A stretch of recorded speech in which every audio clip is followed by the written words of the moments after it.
Tractor নিয়ে পুলিশের সাথে রীতিমতো যুদ্ধে নেমেছে গ্রিসের কৃষকরা। হাজার হাজার বিক্ষুব্ধ কৃষক পুলিশের তৈরি করা কঠোর নিরাপত্তা বেষ্টনী বা ব্যারিকেড ভেঙে সোজা শহরের প্রধান বিমানবন্দরের দিকে এগিয়ে যাওয়ার চেষ্টা করলে এই ভয়াবহ পরিস্থিতির সৃষ্টি হয়।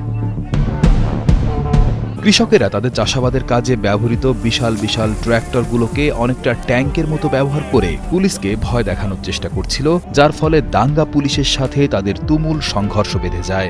গত কয়েকদিন ধরেই গ্রিসের উত্তর ও মধ্য অঞ্চলগুলোর মহাসড়কগুলো কৃষকেরা দখল করে রেখেছে এবং তাদের হুমকি, দাবি না মানলে তারা দেশের সব বিমানবন্দর এবং সমুদ্র বন্দর অচল করে দেবে। ৫ ডিসেম্বর শুক্রবারের এই হট্টগোলের মূল কারণ ইউরোপীয় ইউনিয়ন থেকে পাওয়া কৃষি ভর্তুকি। কৃষকদের অভিযোগ, তাদের প্রাপ্য আর্থিক সাহায্য বা অনুদান দিতে সরকার অকারণে দেরি করছে।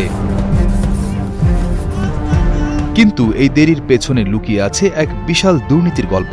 তদন্তে দেখা গেছে কিছু অসাধু কৃষক সরকারি কর্মকর্তাদের সাথে হাত মিলিয়ে বড় ধরনের প্রতারণার আশ্রয় নিয়েছে। তারা এমন সব জমি বা গবাদি পশুর মালিকানা দাবি করে কাগজ জমা দিয়েছে যা আসলে তাদের নেই। উদ্দেশ্য ছিল মিথ্যা বলে ইইউ এর তহবিল থেকে মোটা অঙ্কের টাকা হাতিয়ে নেওয়া। ইউরোপীয় পাবলিক প্রসিকিউটর অফিস তদন্ত করে এই চুরির প্রমাণ পেয়েছে এবং জানিয়েছে ব্যাপক হারে তহবিলের অপব্যবহার হয়েছে। এর ফলে এখন ভালো মন্দ সব কৃষকের টাকাই আটকে গিয়েছে। গ্রিসের সরকার এবং পার্লামেন্ট বর্তমানে ওপে কেপে নামক সেই সরকারি সংস্থাটির ওপর তদন্ত চালাচ্ছে, যারা এই টাকা বিতরণের দায়িত্বে ছিল।